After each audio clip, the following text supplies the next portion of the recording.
This is a public information meeting for a proposed zoning bylaw amendment in relation to RDOS file C2023.006-ZONE.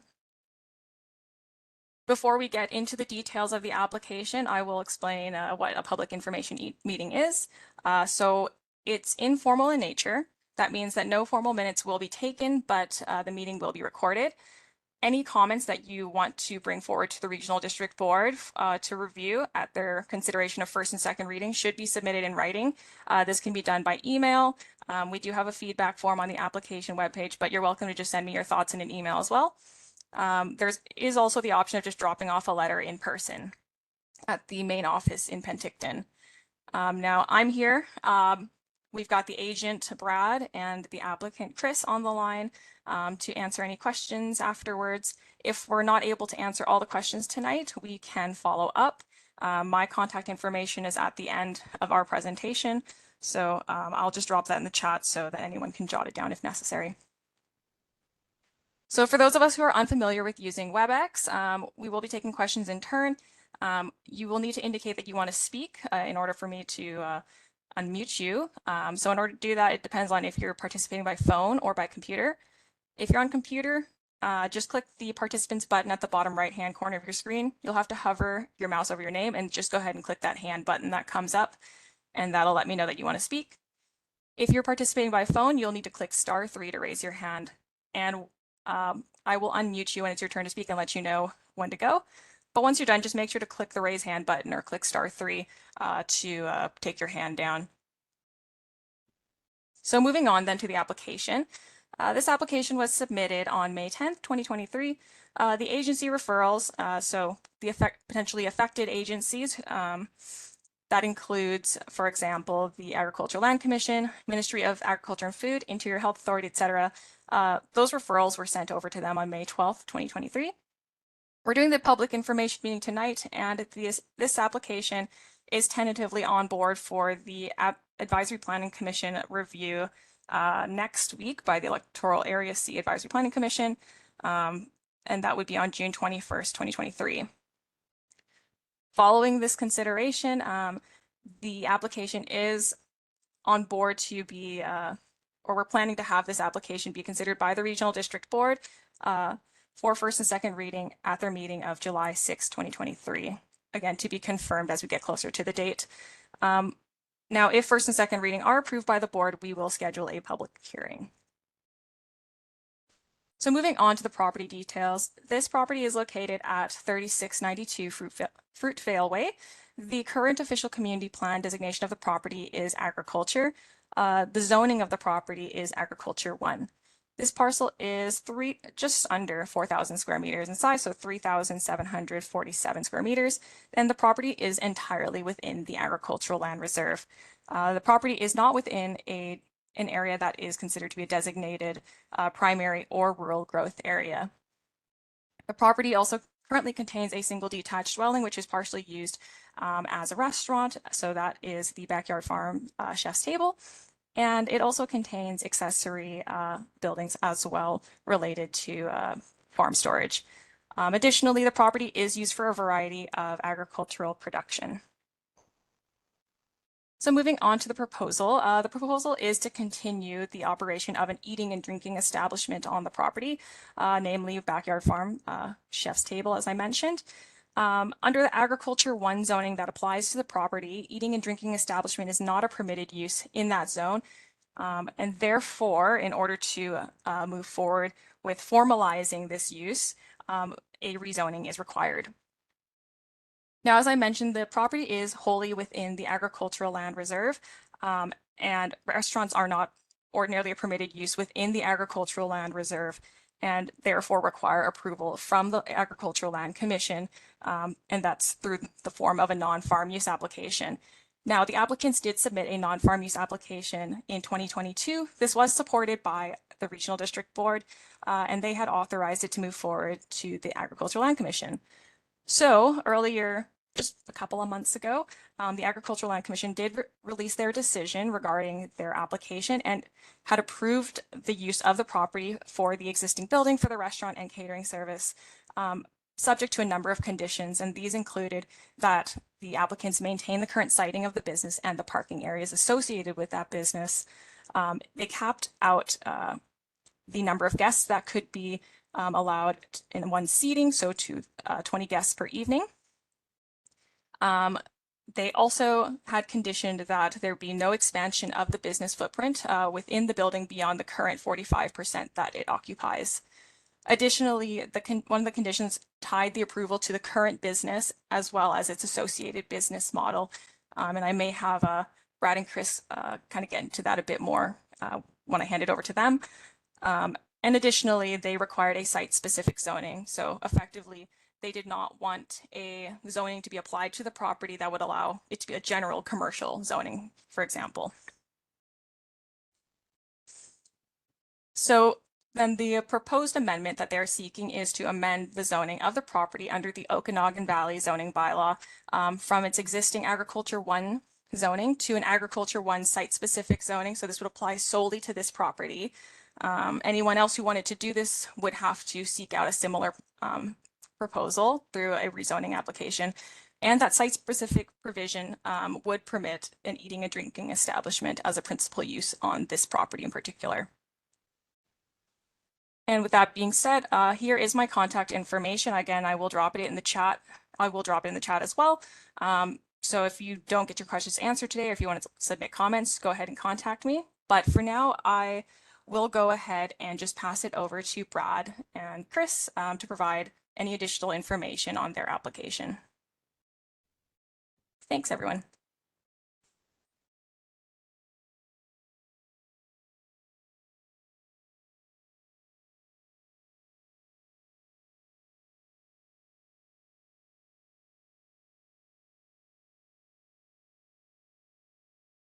Hi, Brad. Sorry if you're talking right now. I think you're on mute. There we go. I thought maybe everybody could read lips, but I guess not. What I was saying, Shannon, is thank you very much. I think that was a very good summary of the application and of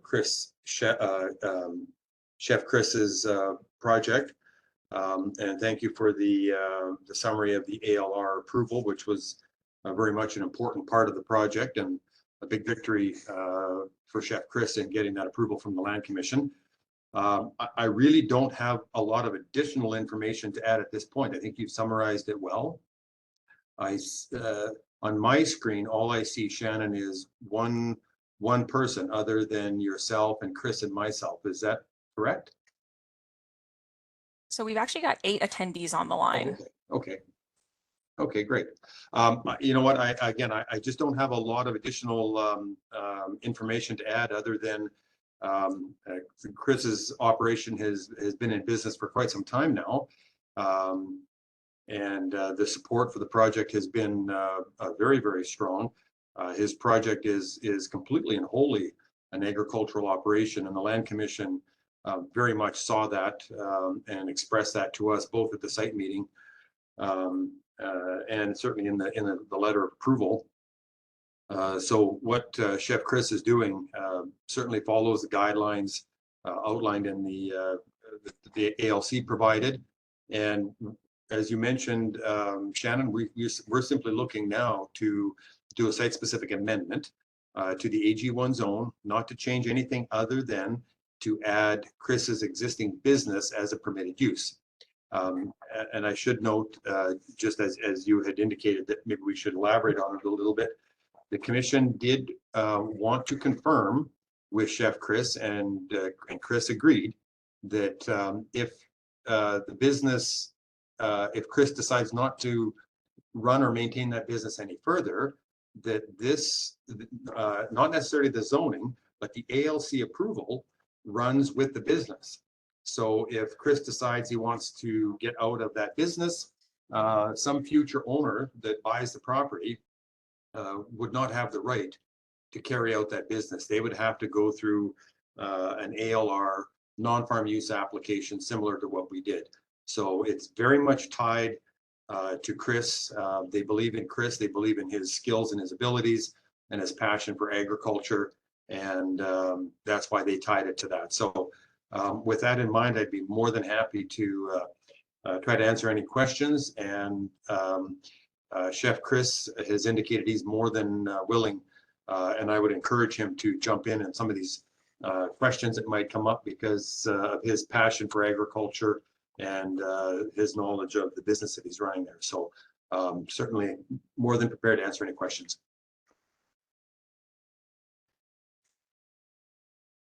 Great, thanks, Brad. Yeah, so with that being said, I will go ahead and open the floor then to any questions. And again, if anyone has any questions, you will need to raise your hand in order to just indicate that you'd like to speak. So if you're participating by computer, just click the little hand button that's next to your name. Or if you're participating by phone, you'll have to press *3.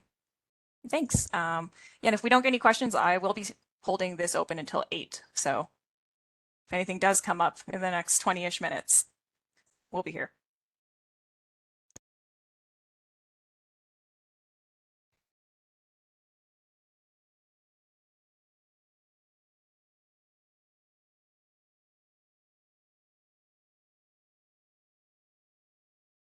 Okay, so I do have a hand from Brian.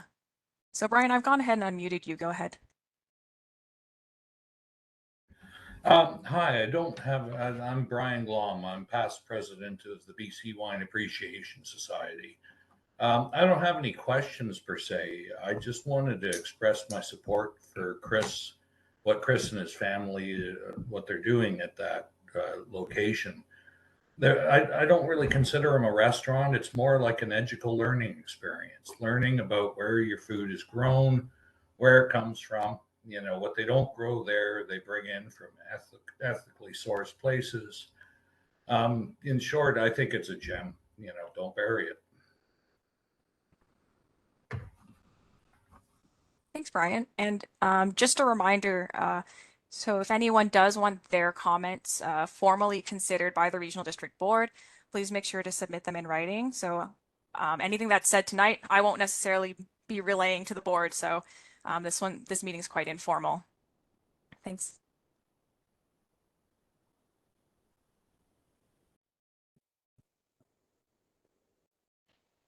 All right, and I've got a hand from Bill. Bill, go ahead.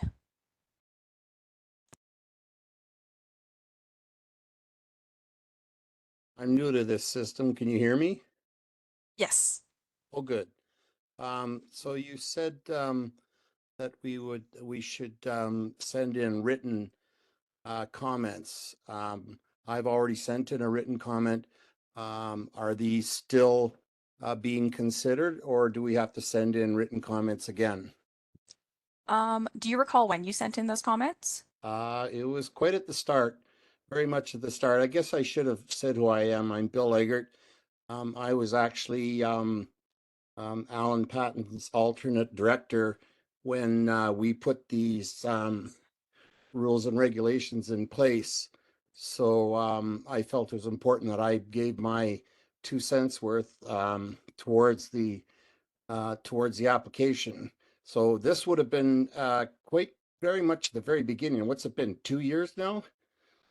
Yes, I believe this first came in as a temporary use permit application, and we did receive a number of representations at that time from the public. So anything from that particular application that couple of years ago, we're not bringing it forward. So each application is separate, and we're not able to just transfer any written submissions like that. So you would need to bring or submit new feedback if you'd like it considered by the board. That's very important to get that out, because I would feel that all those people that sent those letters originally would feel that they're still in place. That's disappointing that they can't be considered. I will send another letter then. How much time do we have for these letters then, if they have to be redone? So since we're not looking at board consideration until July 6th, you would have a week before that to submit it. So the deadline would be, just looking now, June 29th. June 29th. Okay. Thank you. Not a problem. But Shannon, just to add to that comment, anybody that wishes to provide comments can also do it at the public hearing, because we do have a public hearing coming up. So this isn't the only opportunity for people to express either concern or support for the project. If they miss that, that week or so from now, as the bylaw moves forward, there will be a formal public hearing, and Bill and anybody else that would like to provide submissions can do it at that time as well, correct? Yep, that's correct. I think for the most part, we do try to encourage anyone who does have any comments to get them in as early as possible, because it is typically first and second reading where the board, sets a direction for the application, right? So we would never get to the public hearing if the application were to get turned down at first and second reading. So yeah, just a general rule of thumb is get it in as soon as possible, but if you don't make it, there is, the potential of the public hearing being a second option. Yeah, thank you for making that point, Brad.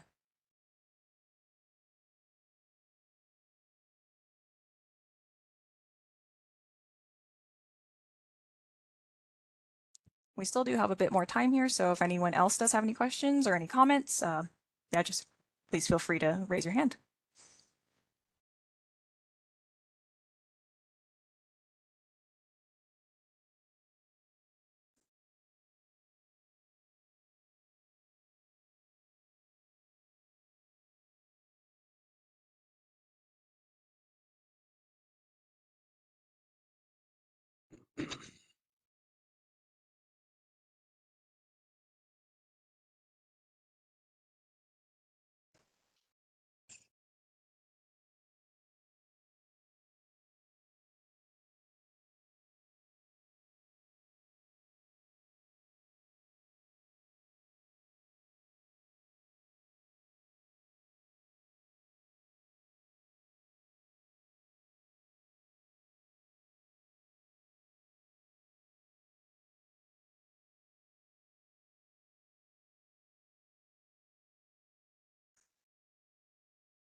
Just a quick question, Shannon. You mentioned that the public information meetings are recorded.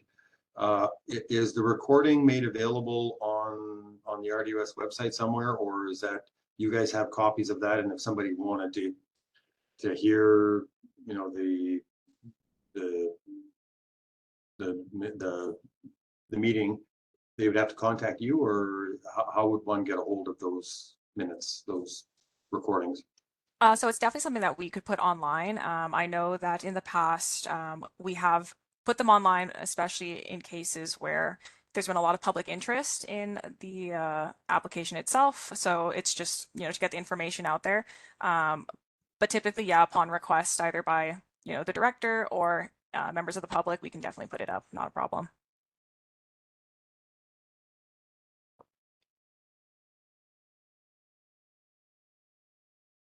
I have a question. You bet. Who should I have people send their letters of support and or questions to? To your email address? Yes, that would be great. Otherwise, planning@rdos.bc.ca. Okay, perfect. Thank you. Not a problem.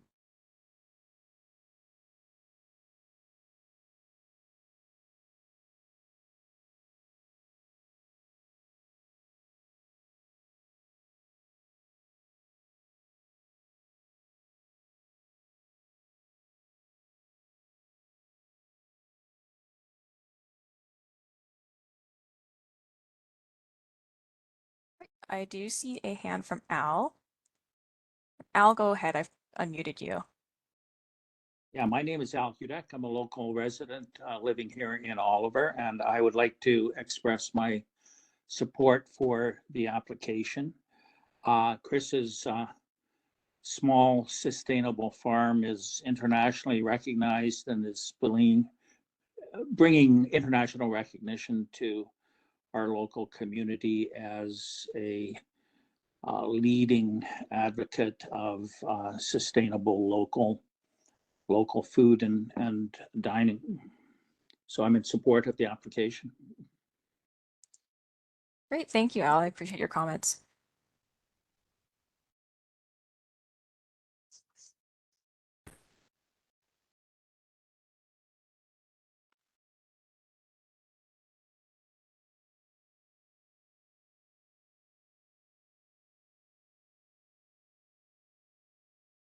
Shannon, as this is moving forward to the APC likely next week, will they have the benefit of the information and the comments received in this forum? You mentioned that you're not taking minutes and you're not sort of taking notes.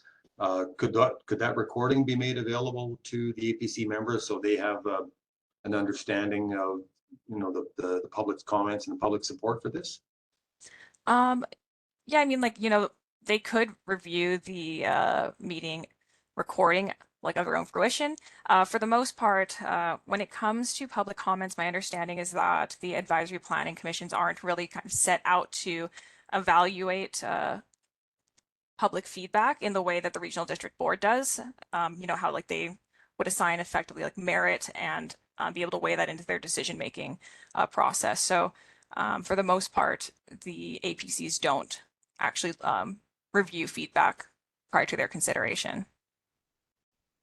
Okay, I find that a little bit surprising because an advisory planning commission is a group of lay individuals, and I would expect that they would be sort of have the finger on the pulse of the community, and they'd want to kind of know what the community is thinking. So I'm pretty sure at the APC meeting, I'll make mention of the support of this meeting and just so that they're aware of that. And we still have a few minutes left, but if there are no negative comments, I think it would be good for them to know that. So I'll probably make mention to the APC of that.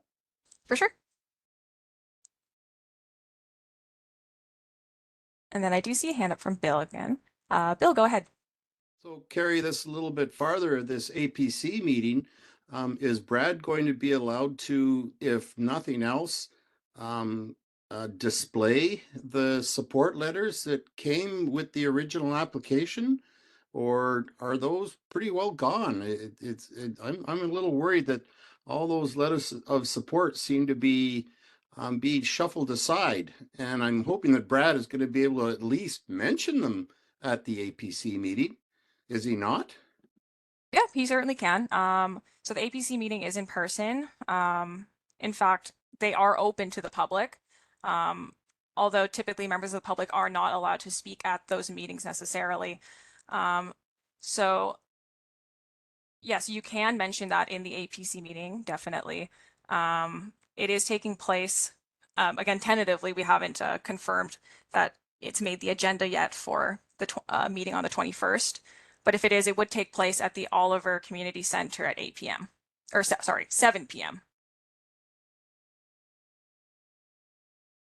And all of this information as well would be on the application webpage. So if there are any changes in location, that is also going to be posted there.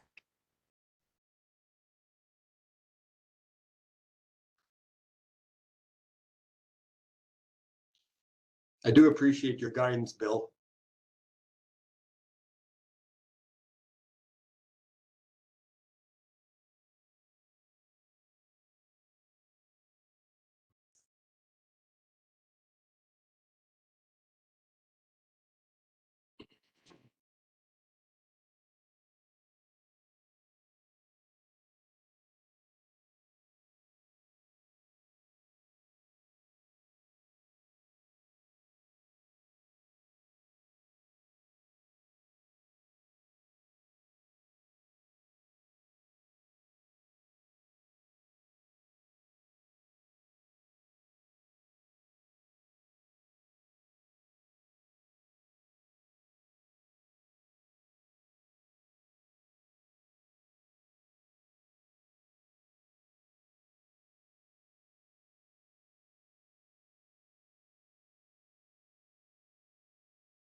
Shannon, we keep on sort of getting a little bit ahead of the game here. Another question about the APC.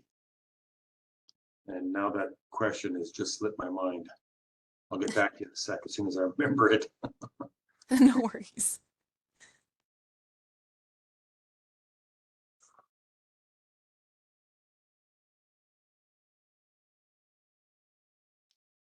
Yeah, I do remember it now. Early in your presentation, you indicated that the application was referred out to various agencies. Have they all commented on the application now? I don't believe I've heard back from everyone just yet. Like, we're still actually waiting on a response from the Agricultural Land Commission. I don't recall if the Ministry of Agriculture has gotten back to us just yet. Anything that I did receive, I have forwarded to Sam. We Okay. do try to get those, to you guys as quickly as possible, Okay, just yeah, in case there's anything that needs to be was what I rectified. was, that's what I was looking for. If we have a response, I'd like to see them before the APC meeting so we can address them. I'd hate to have them get them in a report from you and not have the liberty to kind of review that and digest it before it goes to the APC. So thanks for forwarding everything over as they come in. Oh yeah, not a problem. And hopefully we get a few more responses before the meeting.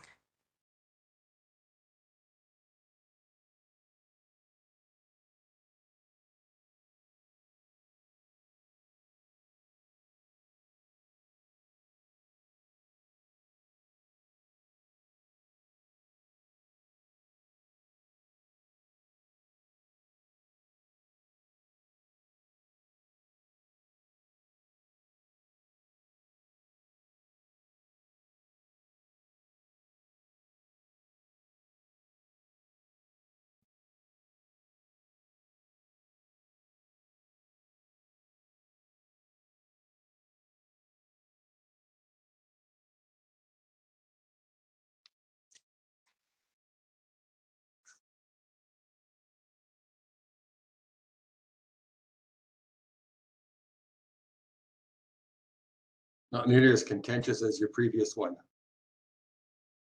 No.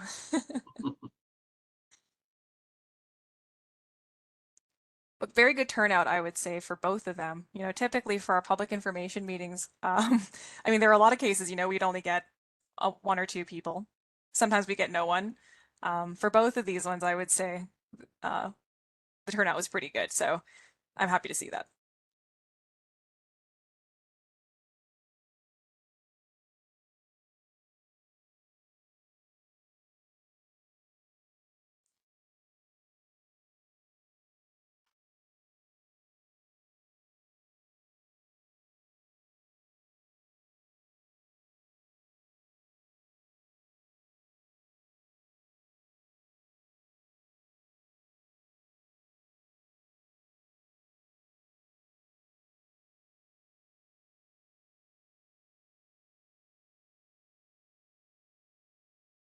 All right, so I'm just looking at the clock now, and it is 8 p.m. So with that being said, I'll go ahead and close this meeting.